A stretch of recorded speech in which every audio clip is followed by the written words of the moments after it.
চাচা, আজকে আপনার কাছ থেকে একটা ইসলামিক গল্প শুনতে ইচ্ছে করছে। এমন কোনো গল্প বলুন যাতে ইমানদারের শিক্ষা থাকে। ও তাই নাকি? অবশ্যই, কেন নয়। চলো তাহলে বাইরে কোথাও বসে গল্পটা তোমাকে বলি। ঠিক আছে, চলেন চাচা, তাহলে বাইরে যাই। বাইরে গিয়ে আপনার গল্পটা শুনি। হাফিজ, তাহলে শোনো। আজ তোমাকে নবী ইউসুফ আলাইসাল্লামের গল্প বলবো। এই গল্পে ধৈর্য, আল্লাহর ওপর ভরসা এবং ক্ষমার মহিমা লুকিয়ে আছে। আচ্ছা, ইউসুফ আলাহিসাল্লামের কথা তো কুরআনে আছে না? সূরা ইউসুফে। হ্যাঁ, ইউসুফ আলাইসাল্লাম ছিলেন নবী ইয়াকুব আলাইসাল্লামের প্রিয় পুত্র। তার ভাইয়েরা ঈর্ষান্বিত হয়ে তাকে কূপে ফেলে দেয় আর পরিবারকে বলে দেয় যে নেকড়ে তাকে খেয়ে ফেলেছে, কিন্তু আল্লাহর ইচ্ছায় ইউসুফ বেঁচে যান। এক ব্যবসায়ীর হাতে বিক্রি হন আর মিশরে গিয়ে পৌঁছান। ওই যে, পরে তো তিনি মিসরের আজিজ হয়েছিলেন। ঠিক তাই, আল্লাহ তাকে স্বপ্নের ব্যাখ্যা দেওয়ার জ্ঞান দিয়েছিলেন। একদিন তিনি মিশরের বাদশাহের স্বপ্নের অর্থ ব্যাখ্যা করে দেশকে দুর্ভিক্ষ থেকে বাঁচান।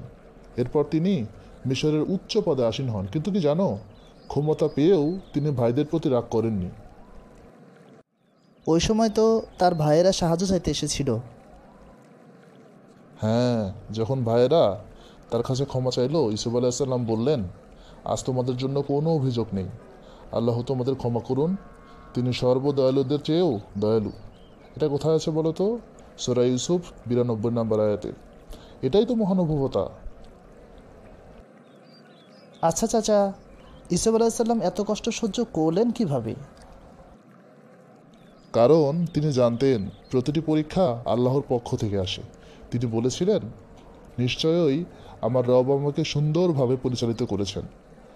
এটা মুমিনের চেতনা, যে কোনো পরিস্থিতিতে আল্লাহর হিকমতের উপর বিশ্বাস রাখা।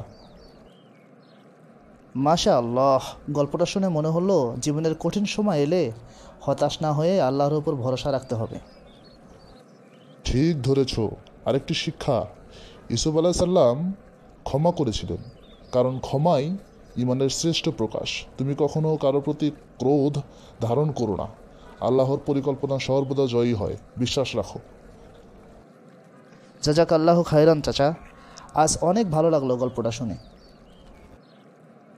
মনে রেখো, কোরআনের প্রতিটি গল্প আমাদের জীবনেরই দর্পণ।